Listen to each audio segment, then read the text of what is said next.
हमारे साथ मौजूद हैं नेशनल कॉन्फ्रेंस के एक वर्कर। क्या कहेंगे कि कितनी कामयाब जो है ये रैली रही है आज की, और जिसमें नेशनल कॉन्फ्रेंस के नायब सदर उमर अब्दुल्ला भी थे और मियां मोहम्मद अल्ताफ़, जिनको लोग जो हैं वो बहुत पसंद करते हैं। क्या ये रैली जो है वो कामयाब हुई है या नहीं?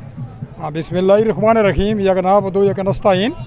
पहले मैं सबसे ये पहले बताऊंगा कि ये रैली जो 100% कामयाब हुई है, क्योंकि आज लोग तब्दीली चाहते हैं। 10 साल लोगों ने अपनी बर्बादी देख ली और हर आदमी जो है बीजेपी की जो है वो चाल को जो है वो पहचान चुका है, और उन्होंने क्या चाल चली है उसको ये 100% लोग जानते हैं।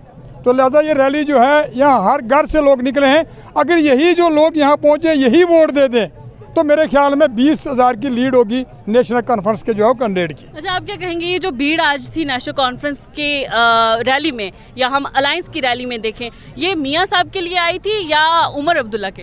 ये पार्टी के सब के लिए आई थी, पार्टी के सब एक हैं, क्योंकि पार्टी के पीछे सब। राजौरी पुंछ में अगर देखें तो मियां मोहम्मद अल्ताफ़ एक बड़े कद के नेता हैं, स्पिरिचुअल लीडर हैं, नुमाइंदगी जो है वो मजहबी तौर पर करते हैं। तो ऐसे में वो मेरा जानने का मतलब है कि लोगों का रुझान जो है वो नेशनल कॉन्फ्रेंस की तरफ अगर जा रहा है सिर्फ मियां मोहम्मद अल्ताफ़ साहब के लिए। ये झंडा सब के लिए है, इस झंडे की तहफ़्फ़ुज़ के लिए सब हम इकट्ठे हैं। मियाँ साहब भी आगे हैं, मियाँ उमर साहब भी हैं, ये छोटी मोटी आवाम ही उन्हीं के साथ है, झंडे को उठाने के लिए, बुलंद करने के लिए, इसमें कोई शक नहीं। तो आप क्या कहेंगे कि इस वक्त नेशनल कॉन्फ्रेंस की जो है हिमायत नेशनल कॉन्फ्रेंस को यहाँ पर मेंढर के अंदर मिल रही है?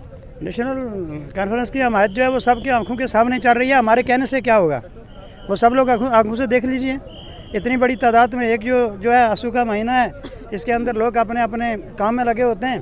तो फिर भी आज लोगों ने देखा अपने ब्लॉक मनकोट से, सी ब्लॉक से, अपना ऊपर बालाकोट से कितनी अक्सरियत के अंदर लोग आए और उन्होंने आके मियाँ साहब का, जनाब जावेद राना का और उमर अब्दुल्ला साहब का स्वागत किया।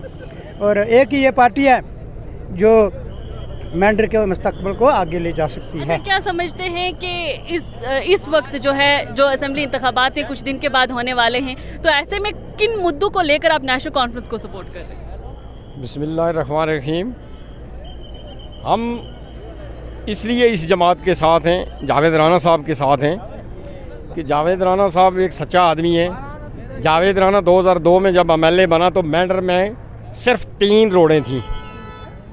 आज इंशाअल्लाह रोडों का जाल बिछा हुआ है। जहां हम ये खड़े होकर इंटरव्यू दे रहे हैं, ये जावेद राना साहब ने ये डिग्री कॉलेज दिया है, एकलव्य मॉडल बेरा में यहाँ दिया है, दन्ना यूनिवर्सिटी दन्ना शास्तार में दी है।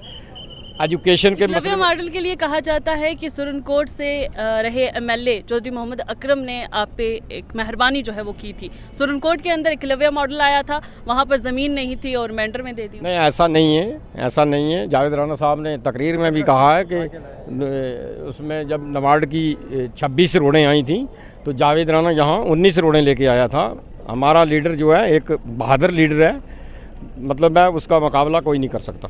इस वक्त हम देखेंगे नेशनल कॉन्फ्रेंस के मुकाबले में है कोई नहीं है, इंशाअल्लाह कोई नहीं है अभी तक तो कोई नहीं है।